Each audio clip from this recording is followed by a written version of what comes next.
I'm so hyped, but it's no hype. From this height, it's direct hits on sight.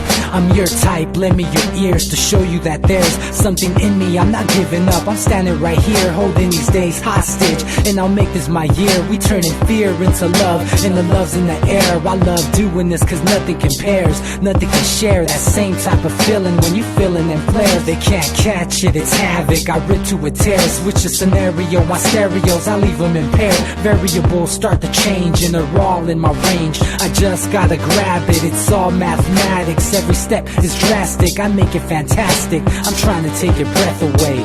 Asthmatic. This is live through the stereo. Go and let it blow, blow through the stereo. I'ma let them know through the stereo. Yo, here we go through the stereo, stereo. This is live through the stereo. Go and let it blow, blow through the stereo. I'ma let them know through the stereo. Yo, here we go through the stereo, stereo. Yeah, just nod your head with it, so explicit and vivid. Every image is intricate, intimate. I put my all into it, no scrimmage and no rules. I'm a pro tool, hear my heartbeat, beat into the vocals. I'm so loco, lost my mind, oh no. It's ponderoso, dope, so no overdose, cause it's dope, yo. Man, this is house grown, mixed with some milestones. So I let the style flow down like the Dow Jones, bringing it with some foul tones, letting the crowd know we getting loud, so it's eardrum rudiments. Yeah, we bring it rude again. Move, little hooligan. Music for tuning in, full time to the 10. I'm on my clock like I told you. I'm doing this for dreams we pursuing. Hey everybody, welcome back to the Anti-Media Radio once again with your host Nick Bernabe here on ucy.tv and the antimedia.org/radio. Really happy to be back. Thankful to be alive as always. Unfortunately, the same can't be said for some really brilliant people that were lost today. It's not making huge news and stuff in the mainstream or anything like that, but we just found out that we lost one of our team members here at the Anti-Media, Josh Paniagua, one of our very, very young writers out of Sacramento, California. The guy was only like 21, 22 years old. He was struggling with epilepsy, and he had seizures on a regular basis. It just happened. I don't know what happened, how it happened or whatever, but the fact of the matter is that we lost one of our awesome writers. We just published an article from him yesterday. Just yesterday we published an article from him, and today I just look at my phone, I get a phone call from our editor, and it's like, dude, one of our guys is dead. And so it's really,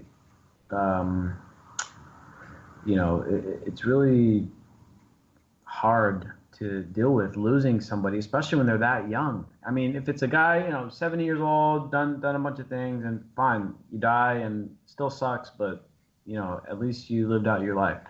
The guy was only like 21. And it's just really, really sad. But he had a really bright future. He was a musician, writer, really, really smart person. And so, hopefully his family is okay and are going to be able to deal with, all the stuff going on. Also, William Grigg, who is a very low-key libertarian thinker. This guy was a writer that wrote a lot about the police and police brutality, the police state and stuff. He is dead today as well. He was struggling with some illnesses. He was in and out of the hospital. This guy was a little older. He was probably like in his 50s or 60s or so, but still not good. And also Charlie Murphy. Don't want to forget about that. The guy was funny. He was hilarious on the Chappelle Show. He's dead too. I mean, these aren't the kind of people who are going to be big time mainstream media, like, oh my God, this person died and we're all going to grieve and blah, blah, blah. These aren't the kind of people that are like that. But regardless, these are the people that for us matter. I mean, these are thinkers, writers, entertainers, and they're no longer with us, and it sucks. But that being said, we got a job to do tonight, and that is to break down some of this propaganda bullshit going on in the media and the politicians, the foreign policy, and there's a lot of it. I mean, the damn guy on United Airlines, let's get the superficial shit out of the way right away. The damn guy on United Airlines got his ass kicked by the, whoever that was, some law enforcement agency, went on there at the direction of United Airlines. They brutalized some doctor, and then the media that comes out tried to smear the guy. I don't know if you guys saw this, but on TMZ ran a story about, this doctor, paid for sex or was trading drugs for sex or some shit. Like, they're trying to smear the guy. It's like, who gives a shit about his past behavior? Like, we just saw the video of him getting beat up by the damn United Airline hired goons. And, the taxpayer probably paid for that beating, too, because that was some kind of cop or TSA or something. It wasn't an airline employee. And so that's going on. You got, Sean Spicer yesterday, several things on Sean Spicer. And this is something that I covered, but first let's look at what the idiot said. He's talking about how not even the Nazis not even Hitler used chemical weapons against his own people during World War II. I mean, are we saying that the Jews were not German people, or is that what Spicer is saying? I mean, these people, especially some of these idiots in the Trump administration, are just making themselves look so stupid. It's ridiculous. And something I wrote about today, and this is a little more interesting, I think, as far as like Freudian slips or whatever you want to call them. Let me see if I can pull up the audio, because this to me is pretty telling. And so Spicer has now several times said that Trump is trying to destabilize Syria and the Middle East. And so, I'm trying to figure out, is this guy like doing Freudian slips? Is he like trying to say this? I mean, at this point he's repeating it and nobody is correcting him, and they haven't come out and said, hey, we're clarifying something. We didn't mean to say this. So, like, here's what he's saying.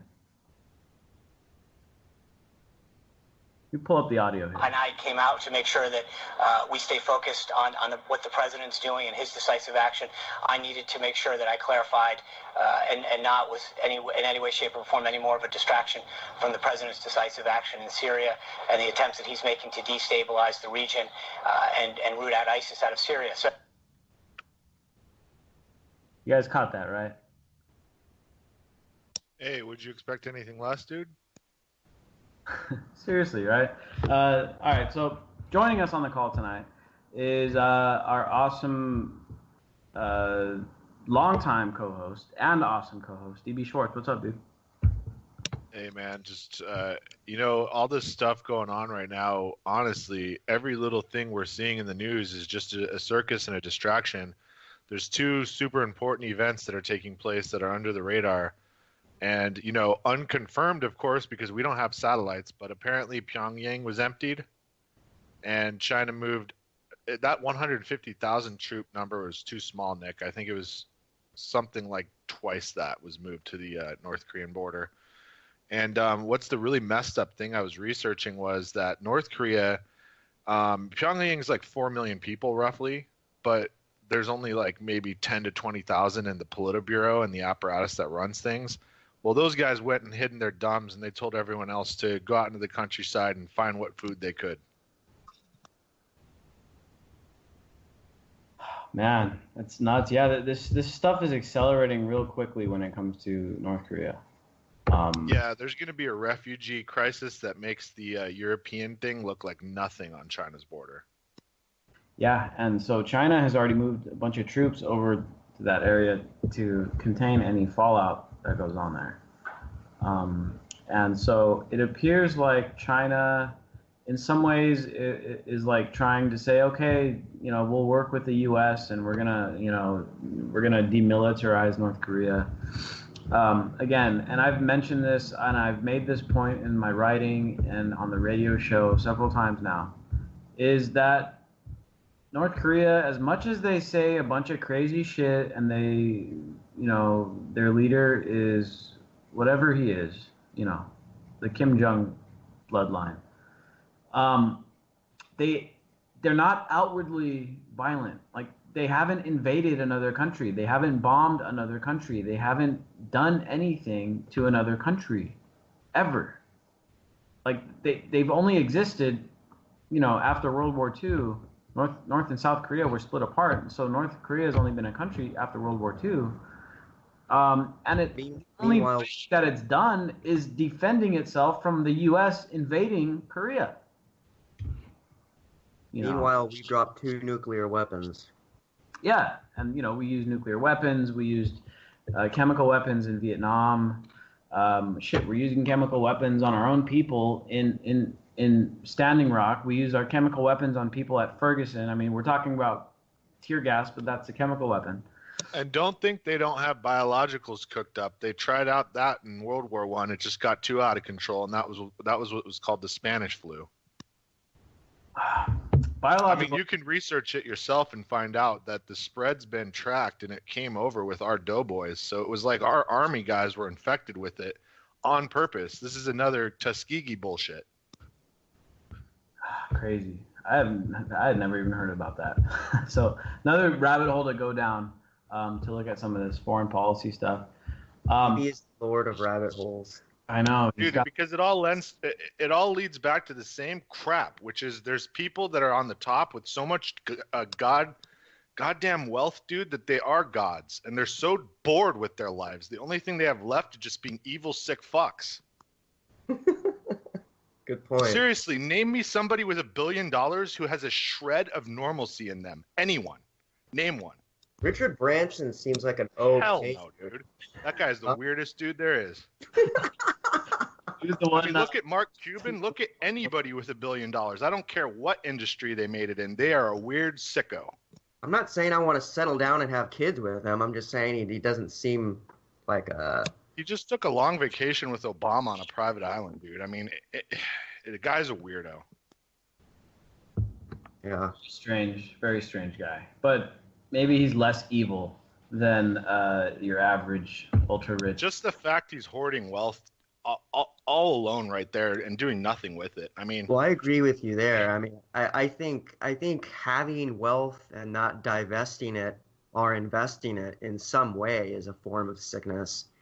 Like, Musk is the only appreciable robber baron in my eyes because he's at least pimping sustainable technology that will improve our lives. But the rest of these guys can go to hell.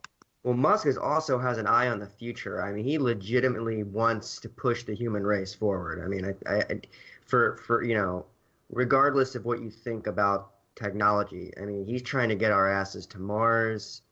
He's trying to be sustainable. I think Musk is one of the good guys. But I kind of agree with you. It's hard to imagine a billionaire who is not. I mean, that kind of wealth and power and privilege warps your sense of reality so profoundly. Who's a normal billionaire is J.K. Rowling, yeah. Am I getting her name right? J.K. Whoever made Harry Potter. Anyway, she was a billionaire, and now she's worth like $800 million because she's donated $200 million. And you know why? Because she doesn't know what to do with it. And she even said, "I have so much money, I can't do anything with it. All I keep doing is opening nonprofits." So that's what they need to be forced to do. But that's the thing, is that the 99% of these people are just sick in the head, dude. They have a problem, and that's why they're so quote unquote successful.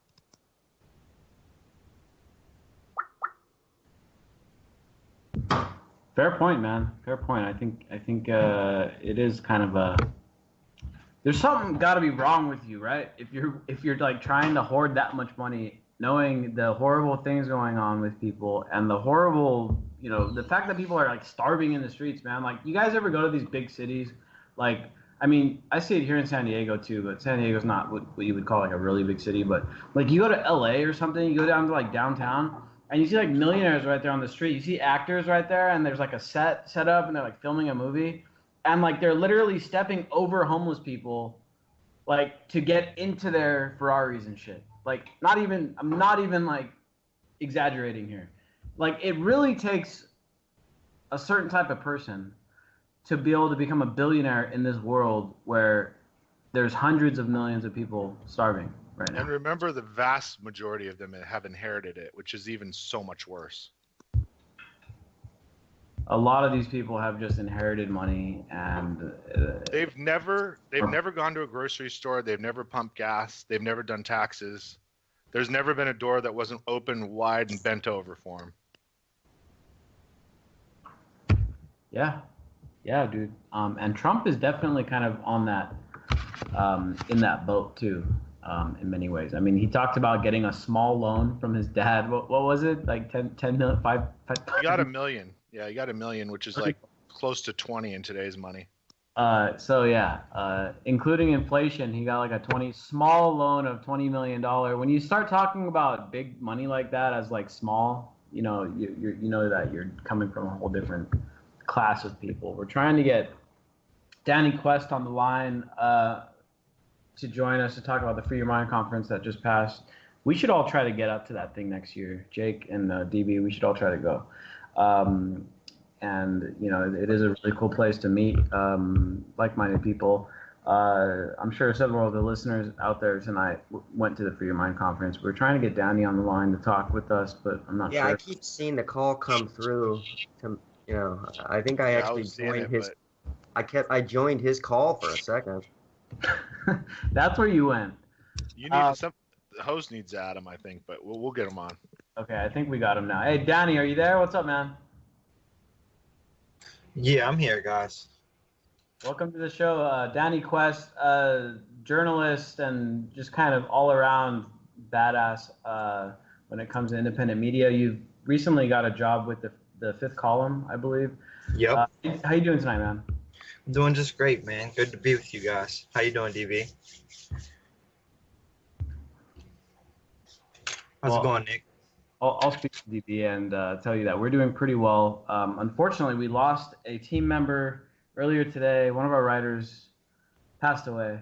Young guy, 21 years old. But, we're dealing with that. We're going to probably have a statement out tomorrow about that. But, besides that, personally, I mean, I'm doing really well. It's crazy to say it, but in these really crazy, scrambled, insane times, it makes our job slightly easier in a way because there's just so much for us to talk about, so much for us to cover. And Danny, we met down in Houston at the For the Community down with Derek Bros, and me and you were talking. You're one of the guys that I know outside of like the group here on the radio that can basically talk about anything. You have a very large depth of knowledge. So before we go into the Free Your Mind conference, I just want to do a quick news roundup and get your take on some of the stuff going on right now. Sure. I'm just going to be pulling some stories off of the antimedia.org, the homepage of independent media. We've got dozens and dozens of news stories that went up today, both from our own writers and from all kinds of different websites. In fact, Danny, we've been featuring all of your articles from the Fifth Column on the homepage. So let's talk. We briefly were talking a little bit about North Korea, and so there's a flurry of news going on. The latest that I saw reported from Voice of America, which keep in mind is a U.S.-funded propaganda outlet, is that North Korea is getting ready to do a nuclear test, underground nuclear test. Donald Trump has moved a, quote, armada over towards North Korea. North Korea has said that it would respond to any airstrikes or anything with a nuclear retaliation against South Korea. And China has moved 150,000 troops to the border. So, I mean, obviously there's a tinder box ready to get lit over in North Korea right now. So, Danny, I mean, what's your take on what's going on in that region right now? It's very complicated geopolitically, but ultimately I think it will amount to a war theater. I don't see North Korea really putting its hands into anything right now, and I really don't. I was looking earlier for a definition of this armada, and it's just like we got boats in the Asian Peninsula, and I'm like, we always have boats in the Asian Peninsula. So besides for the China's positioning troops, which could say a lot of things, you know, the word on the street that I've seen in my research today is that China, part of what was going on with Donald Trump and the China conversation was basically the announcement that they're going to go ahead with all the World War III plans and the consolidation of the New World Order by essentially balkanizing every single opposition state. You know, there was the Wesley Clark, 7 states, and everybody knows there's Iran, and they went for Venezuela, and North Korea is this little tiny half an island of resistors, essentially, these quiet farming resistors. And I think countries like North Korea, we use Vietnam, for example. Vietnam was a very, very small, isolated, non-intravenous state that didn't agree with the American empire. So we went in there and said, oh, we're just going to beat them up and bully them and, disenfranchise their society, which we did very violently, very forcefully. The same thing is potentially happening today in North Korea, provided they provide some sort of pretext like a false flag or amp up the rhetoric more than just we're going to nuke you, because they've been saying North Korea is going to nuke us since like 1970 or something. It's been a long time. And that's not going to work to get us to go into another war, especially when Donald Trump's losing his base. Much of America is disenfranchised with war, regardless of what these baby boomer polls say. I don't watch the media. I follow you guys. You know what I'm saying? You are my media, the alternative media coalition. So I've been watching close with everything that's happening, and it's just obvious it all dates back to the Esra Israel and the New World Order plans. There's several nation states that are opposed to a monolithic government, and they have to do literally everything that they can to destabilize these places. One of my favorite articles that you wrote, I believe today, was on the Spicer Freudian slips. Like, that doesn't just happen. There's a legitimate plan to destabilize Syria. There was a legitimate plan to destabilize Libya.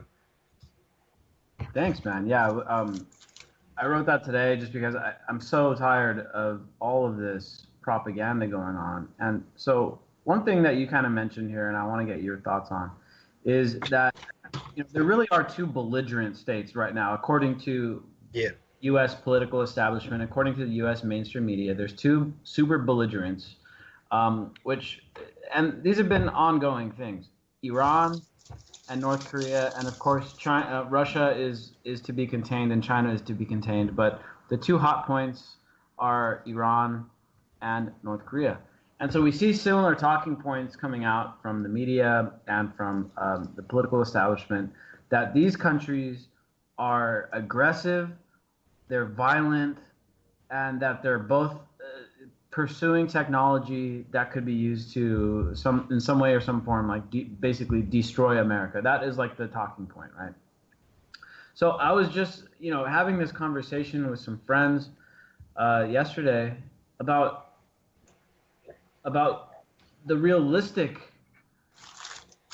players here, because I look at North Korea, and as I was saying earlier, can anybody tell me the last country North Korea invaded? Can anybody tell me the last time North Korea shot a missile that blew up another country or landed on another country? Can anybody tell me the last time Iran invaded another country? Can anybody tell me the last time Iran shot missiles against another country offensively? We're going around and we're saying, look, North Korea can't be allowed to pursue technologies like missiles or like nuclear capabilities because they're so dangerous. But the reality of the situation here is that these countries aren't dangerous. At least, according to history, they're not dangerous because they've never actually used their weapons, right? And so, Danny, why do you think that people, like I've seen people in my own newsfeed saying, oh my God, North Korea is going to test a nuclear weapon. I can't believe that we're allowing them to do this. Like, Why do you think that people are buying into this crap? Oh, that answer's easy, my friend. That's called complex MK Ultra propaganda media. It's our media companies are owned by 6 or 7 families. They all have a common political interest, and they've been essentially brainwashing the fuck out of people for 60 years. If you want to not be afraid of Iran, if you want to not be afraid of North Korea, if you want to not be afraid of ISIS, turn your TV off. You will never hear about any of them. When does any of those 3 names come up in your daily life? They don't. The only time they do is when you sit in front of CNN or Fox or MSNBC or any of these other Breitbart, they're propaganda firms. They capitalize on fear. They're there to peddle fear for the military-industrial complex. And once you understand that, you no longer fear. I mean, even mediocre states like North Korea, like that's really a threat to America.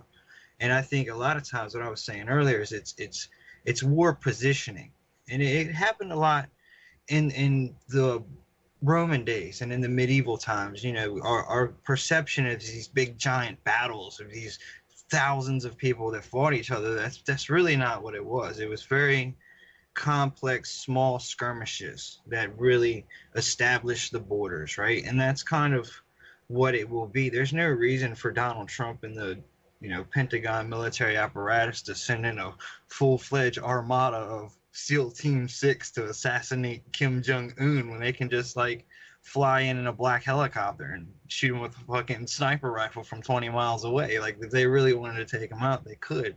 Everything else is just fucking propaganda for the plebeians, man. They're taking over the world and they're just feeding us a bunch of bullshit to justify it. I'm not afraid of Kim Jong-un. In fact, I like Kim Jong-un. He's never, much as I've known about the dude, he's never did anything to piss me off. I like him more than I like Donald Trump. Fucking orange buffoon. Way better than Donald Trump, too. Dude, put them both in a cage. I bet Kim Jong-un would give him the fucking work. Oh, man, that's a good one, dude. So, going back to my article that you mentioned, and, I kind of just let loose on this with an opinion piece because at this point, the room for being a quote-unquote objective when it comes to this foreign policy stuff, there's no more room to be objective on this stuff. And I'm not afraid to say that I'm extremely biased and that I'm against the wars and that I don't want the United States to go cause destruction or destabilize governments like now they're actually saying that they're going to do. And so in this article, I make the point here about going back to shifting the topic over to Syria and how the U.S. went and bombed Syria because Donald Trump, quote unquote, was thinking with his heart, according to the New York Times, because he was so moved by the fact that this damn Assad is bombing people with chemical weapons, killed 70 people. Trump was apparently so moved by that he decided, I got to go kill people too. I got to drop bombs and I got to spend, what was it, $60-80 million in bombs that we got to send over there. According to reports, there was at least 7 civilians killed in Donald Trump's own airstrikes that were in retaliation for this guy killing civilians. But what I don't understand, and this is where I get really pissed off. How can people believe this shit when just last month the U.S.-led anti-ISIS coalition in Iraq and Syria killed 1,000 innocent people combined in Iraq and Syria, the U.S.-led coalition, many of which came in Mosul, where we've laid siege to one of Iraq's biggest cities. We've laid siege to the place, we've surrounded it, and now we're just dropping bombs into it, and a bunch of civilians are dying. And so Donald Trump goes on TV and says, well, I've been so moved by this, and I can't believe this guy was killing beautiful, beautiful babies. Don't get me wrong. It's horrible. The videos I saw were really compelling, and they're really heartbreaking. And you can't sit there and watch children choking to death and think, well, don't think nothing of it. Yeah, it makes an emotional appeal. But in the same way, we should not be ignoring the fact that our own money is financing the mass slaughter of 1,000 civilians in the same region and then act like we're the good guys going over there and protecting these people from their own government. It's truly unbelievable. It's asinine. It's Orwellian. we've reached Orwellian levels of warfare where the modern populace is programmed to respond to stimuli, and it's just manufactured perpetual war. The media manufactures conflicts to sell weapons to, it's an extortion of the American people into the hands of privately ran military industrial complexes, whether it's the high C-up members of the Pentagon who are trading Afghanistan poppy, or members of the Raytheon group whose stock just went up about as much as fucking Delta's crashed. But the market will speak for itself. I refuse to pay taxes. I went viral yesterday. I would highly recommend checking it out on my Truther page. I went viral with Tulsi Gabbard's last 3 speeches in front of the House, where she basically was like, we need to introduce this stop arming terrorist bill. And my philosophy now has been, I've been a Gorge for a long time, so I don't pay taxes, right? But now I think we have a legitimate reason to not pay taxes. If America is openly funding terrorists, if we have congressmen of states trying to put in bills for our government to stop arming terrorists, I think it's about time we stop giving them money. Like, let's withdraw all our support in taxes, and if they bring us into court, say, well, it's illegal to fund terrorists. You're fucking terrorists. Like, they're caught in a legal loophole here, and I plan to exploit it. I hope they bring me in one day. I hope I make enough money that they bring me in, because I refuse to give this government anything. That's a good point. And, we got tax day coming up in a couple days here. I think April 15th is the deadline to do your taxes, and I know a lot of people are going to have a tax burden. Some people get a tax refund, which is, a whole other topic. But tax resisting. Oh yeah, I'm a tax resistor for sure. Is a strong tactic. In fact, maybe the strongest activism tactic that we have at our disposal at this point, because it's so hard and people are so splintered in trying to find a cohesive anti-war movement or anything like that. I'm not sure that we can really get much going on that front. Here's a good question for you guys. Nick, I hate to interrupt, man. It was actually something I was thinking about the other day. All the power that we have in the alternative media, right? We've definitely, without a doubt, grown tenfold in the last 5 years. We can push stories now. We control the narrative. We've done a good job at preventing, war and trying to remain peaceful. But if they do, say, enact the draft, right, and our generation, the millennial generation, 1980 to, 1995 or whatever it was, do you think many of us will really follow the government's commands to go to war? Like, in comparison to the 50s and 60s, World War II, Vietnam, when it was all patriotic and they didn't have the internet, and they didn't have the anti-media, they didn't have the version of us to tell them, look, this is pretty stupid, guys, we don't have to do this.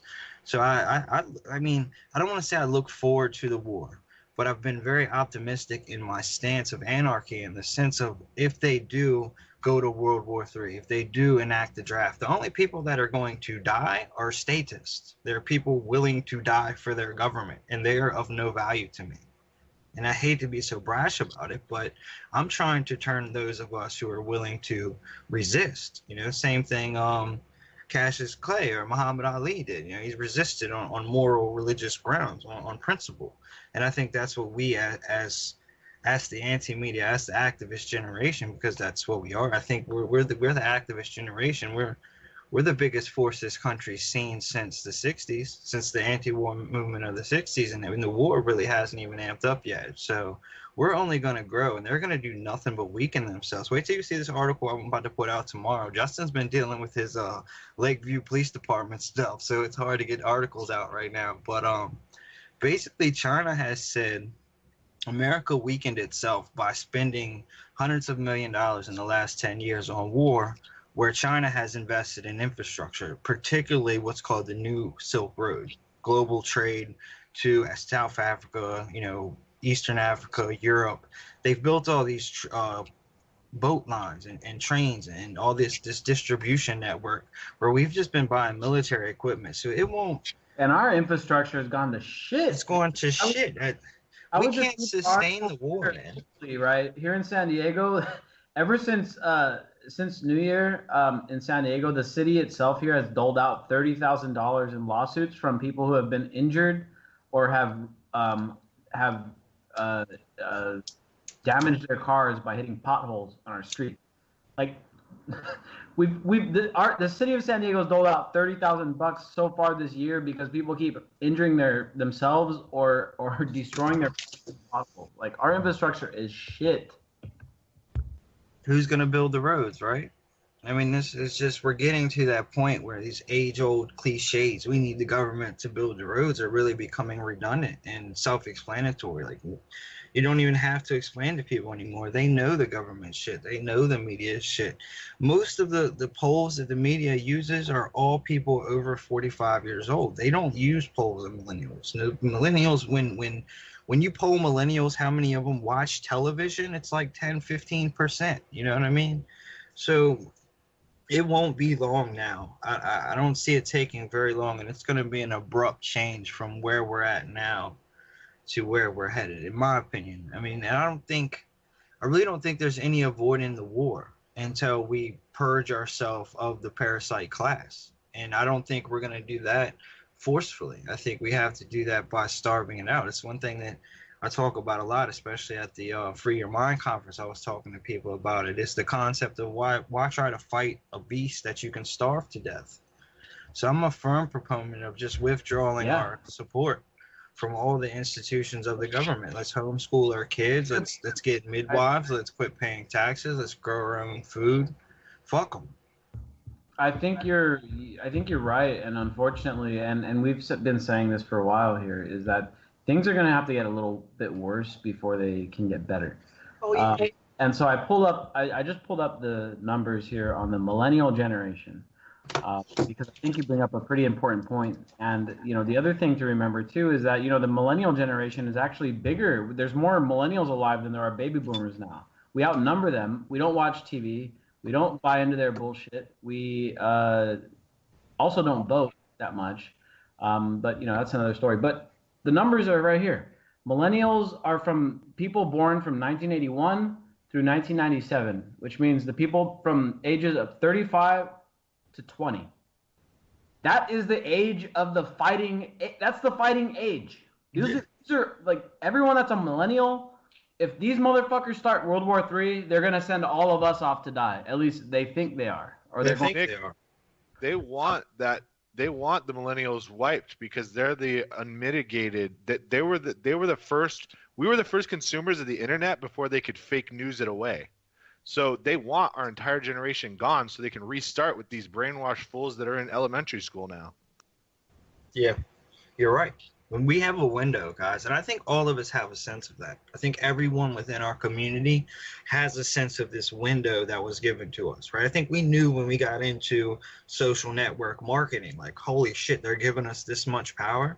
I think we knew when we pushed the Pizzagate story and when Ben Swan got kicked off the air and when they started fake news. I was telling Max Egan, actually, one of the things I talked to him about was that all throughout history, they had tabloids. There was always tabloids. There was always, fucking Bill Clinton had sex with a pigeon and I shot a giant cricket and all these fucking wild things, on the front page of that had truth mixed in, but they would never ever, tabloids were never called fake news. It wasn't until we started putting out real news that they said, oh shit, we better call this something. We better call it fake news and make these new things. The plan got disrupted, right? Right. Plan got disrupted, and all of a sudden, oh shit, fake news destroyed this election.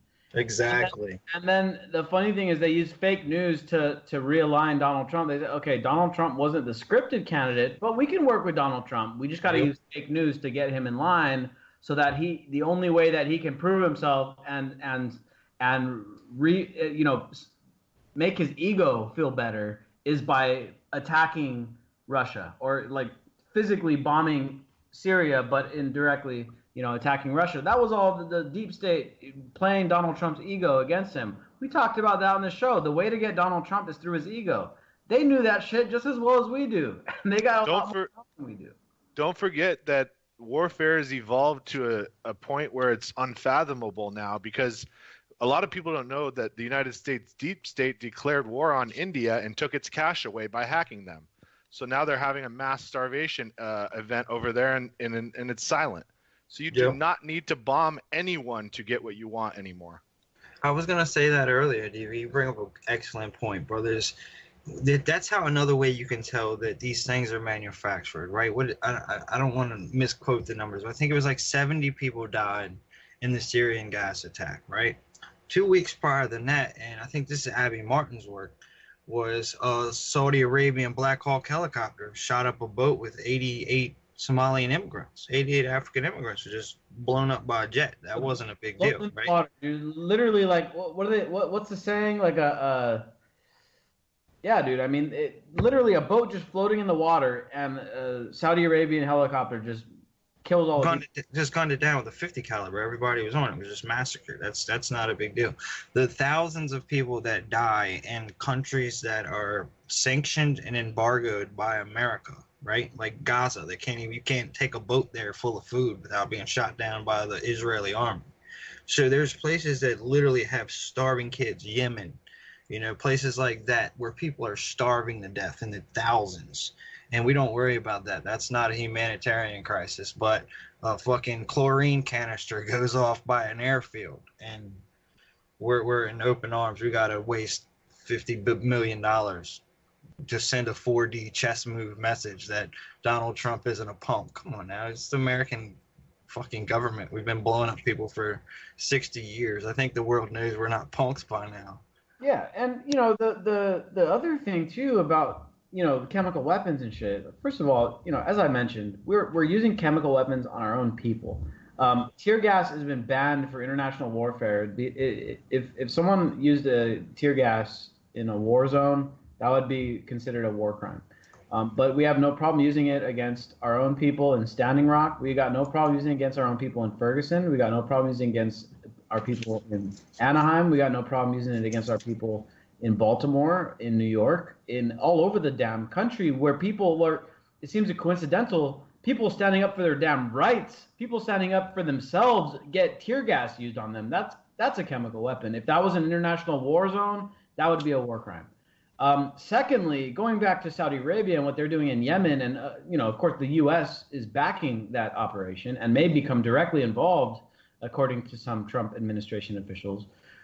You're supplying Saudi Arabia with white phosphorus. I mean, if you want to talk about chemical weapons, this is one of the most cruel forms of weaponry you can imagine. If a piece of white phosphorus lands on you, it's going to burn all the way through the bone. Like, I mean, this is a very, very cruel weapon. And we have been supplying Saudi Arabia with white phosphorus, and they're dropping it on Yemen.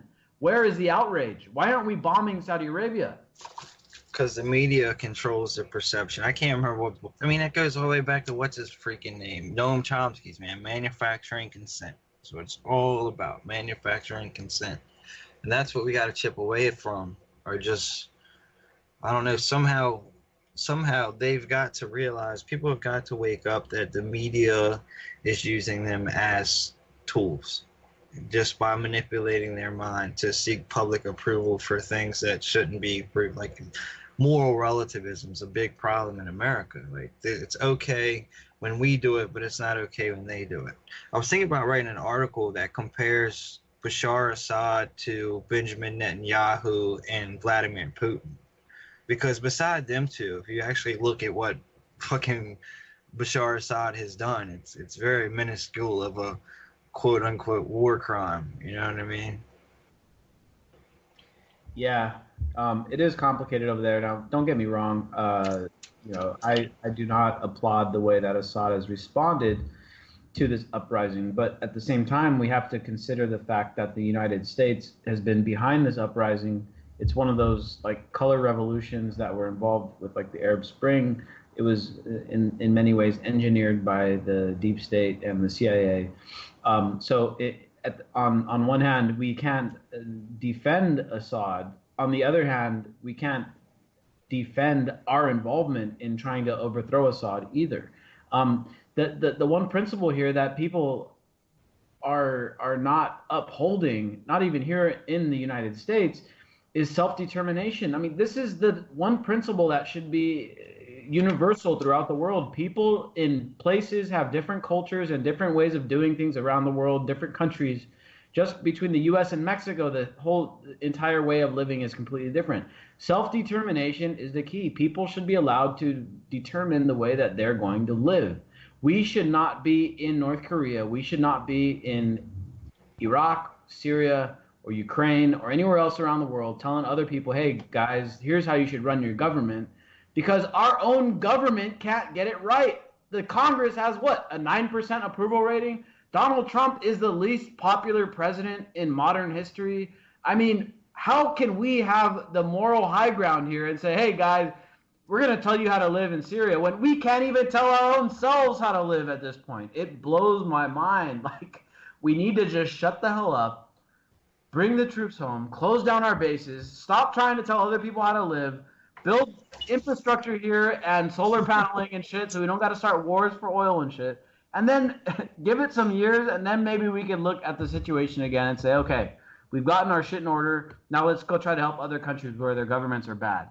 But you know what? Right now, I'm voting Nick Bernabe for president in 2020. I hate to say it, man, but while the U.S. government may not be the most brutal on its own people or the most, just outright, unjust, the U.S. government is the biggest government, the most forceful government, and the biggest military in the world. So in many ways, the U.S. government is the worst government in the entire world, outwardly speaking. Inwardly speaking, I mean, yeah, people in the U.S. do have a fairly decent standard of living. We have a fairly decent amount of freedom, which both of those things are quickly eroding away. But right now, we can still say, look, we are more free here in the U.S. than they are in Russia, for instance. But outwardly speaking, I mean, we are the most violent government in the world. And so I think we're the most violent government in the history of the world. We can't really go around telling North Korea, we can't go around telling the world, hey, North Korea is violent because they might invent or might develop a technology that they might use against people, when the United States has already developed that technology and is already using it against other people. And so the hypocrisy here is just huge. I was going to just say, you guys bring up a good point with it being the worst, most violent government and empire the world's ever seen.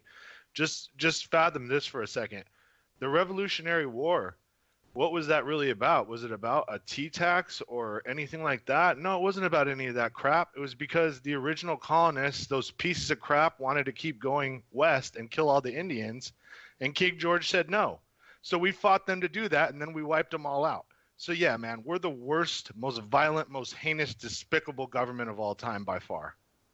Guatemala in the 1960s is one of the stories that always stands out to me, when the president wanted to socialize the fruit market and give all his citizens fruit trees to be prosperous. So we sent Marines down there and wiped them all out. It's just fucking stupid.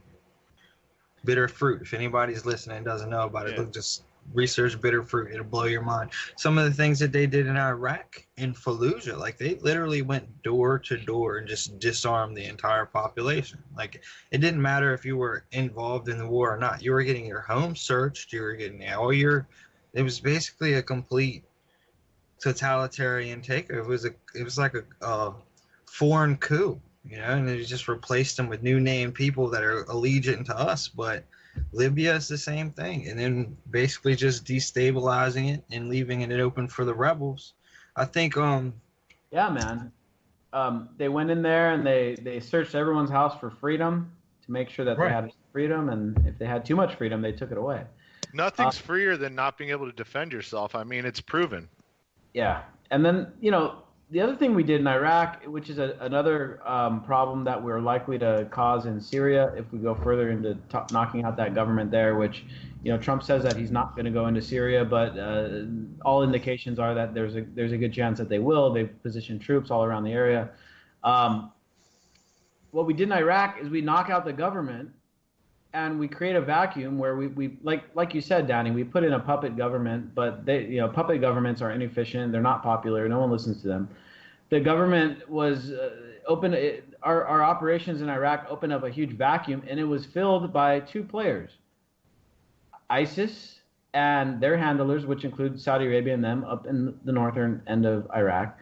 And it was also filled by Iran, who we say is an enemy of ours. Well, we did them a huge favor, and now Iran is the most influential player in Iraq. And now in Syria as well. Look what we've done. Like, everything we're doing over there backfires, and at some point we may have to ask the question, are they making it backfire on purpose to keep selling arms, to keep making wars? To take away more freedom, too. Don't forget, Patriot Act has only been built on. Yeah. I want to let Jake chime in on this before we start talking to Danny about the Free Your Mind conference. Go ahead, Jake. Yeah, everything that's happened in the last 15 years is a direct response from Patriot Act. And you look at when there's a crime committed, you look at motive and means. And in the case of the U.S. government, it's very clear who had the biggest motive and who had the means. And look at everything that has resulted since then. It's created a clear path to the Wesley Clark sequence that Danny alluded to, and the Project for a New American Century, which was lined up before 9/11. It's very, very clear at this point what they did and what they're still doing. And at this point, like he said, one of their greatest enemies is the internet. And that's why I think that we're probably going to see a massive clampdown on the internet, especially if there's another terrorist attack. They'll use that as an excuse to crack down on cyber terrorism and online information. And they know, like you were talking about the window that's open right now. We've made an impact. We made an impact with what we've gotten out there. But this is insidious what they're doing. I mean, this is beyond just war acts. And the new WikiLeaks releases are showing how they can reverse engineer these cyber attacks and make it look like a different country attacked someone else. I mean, it's far more insidious than we could have ever imagined, and it's I don't know what the solution is, but man, it's sickening. You know what's awesome, Jake? Let me say one thing on that real quick, guys. Is we're literally dealing with a lot, right? We're all in the cyber activist, alternative media community. We have bots, we have shadow bans, we have algorithms we're contending with, we have mainstream media contention, the flak machine, I think it was called, from Chomsky. We have all these things that are against us. We have the new Facebook thing where you can report this as fake news, and it doesn't have to be fake news. You just get a fucking bot account of 20,000 people to vote it down. You'll never be seen, right? But we're still growing. They can't stop us. The dinosaur media is dying. People want to know the truth, and they'll find it. And the example I've given recently was when Reddit took down the Pizzagate post, and everybody just went to a new website. It took a day. It took one day, and everybody found Vote, and Vote stock market fucking skyrocketed. So it's like, I was talking to Derek about Ben Swan, right? And this is what's going on in the media, is it's in the market's interest to let Ben Swan do his reality check. The market wants that. It makes their show much more popular. But for some reason, the negative effects of that show is worth more than the positive benefits of that show. And this is a scary reality, because what is the higher ups doing to the CBS mid-level people to make them so afraid? What if you want to go with the Donald Trump's being blackmailed or trick story? You know what I mean? What do these people have that's so powerful that Donald Trump's just going along with their story now? You know what I mean? And there's a lot of cases like that. Yeah. If you go on Godlike Productions, either he was blackmailed, cloned, or he's playing six-dimensional chess. One of the three. Yeah, that sounds like Godlike veterans today. Well, yeah. They just found the screws on Donald Trump, and they started turning them. And obviously, there was an article today over on Ron Paul's website. Let me see if I can pull it up real quick. I'm not sure if we're going to have much time to go over the Free Your Mind conference here. Like I said, Danny, you can talk about anything, man. And so, So, right. What's great about the Free Your Mind conference is a lot of us are getting together now to work on solutions, especially like Derek, John Vibes, Vinny. Our little community is really actively getting out there and pushing new things, freedom cells and agorism, and really promoting non-violent means of withdrawing authority and power from the corrupt government and replacing them, and basically replacing the government. We can replace the government institutions in the same way that Redbox replaced Blockbuster.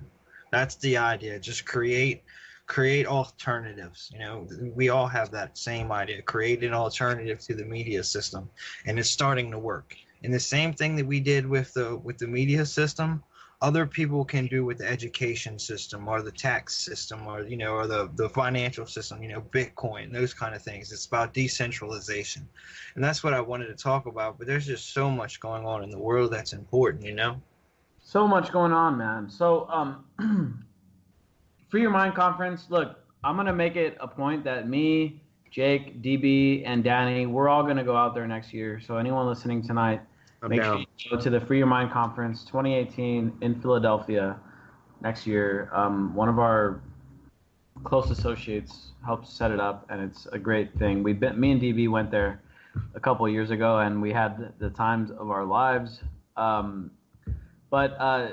before I forget, Jake, you brought up an interesting aspect, and this has been overlooked because of all the other news going on, but WikiLeaks has been dumping some CIA files over the past couple of weeks. And one thing that we've found out that is pretty big is that the deep state has the ability to misattribute cyber attacks against whoever they want. So they can make a cyber attack and say, oh, Russia did it, or they can say, oh, well, Iran did it. Or in the case that I want to bring up is North Korea, going back to the Sony hack and the interview movie. You guys remember all that stuff. You remember that there was a hack of Sony, and then it was attributed against North Korea, who basically it's almost laughable because North Korea is so far behind on technology that they have such a small economy that anyone thinking that, oh, North Korea has a team of hackers that are so awesome, they were able to hack into Sony and do all this stuff. First of all, it's unbelievable. Second of all, we had a source. I can't reveal too much information, but we had a source with information within the DoD that told us that the hack was not done by North Korea. But that didn't matter because the media ran with that story, and everyone said, oh, well, North Korea hacked Sony, and that we have to retaliate.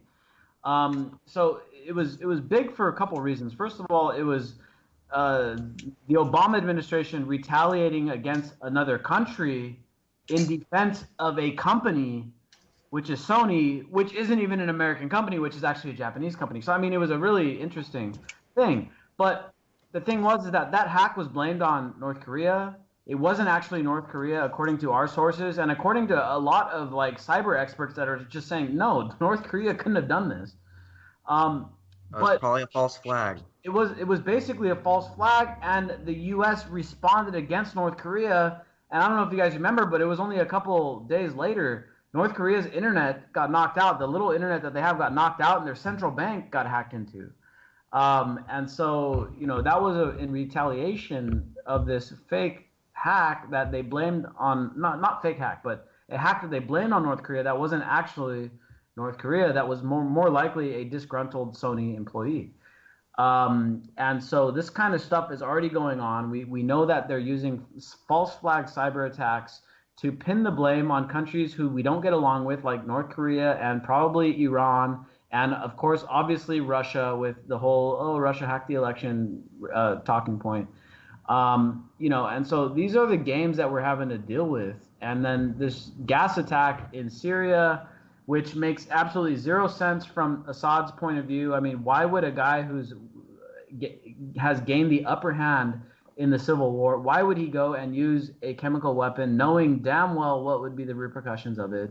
It doesn't make any sense. So, I mean, from all logical points of view, it doesn't make any sense at all that Assad carried out that attack. I mean, maybe he's the dumbest, most idiotic person that's in charge of a country in the world right now, and he actually did that. Maybe that may be the case. Maybe Assad is way dumber than I think he is. But from a logical perspective, the only group that would, benefit from that are ISIS and Al Qaeda, Al Nusra Front, and those kind of people. So thank you for joining us tonight, Danny. We're gonna have you back on soon. Thank you all for tuning in to the Anti-Media Radio, 5 days a week, same place, same time. Have a good night, everyone. Peace.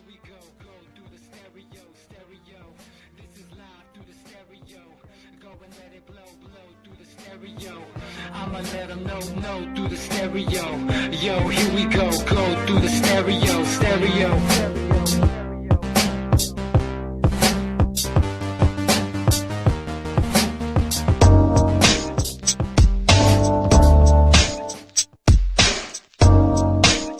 This is JJ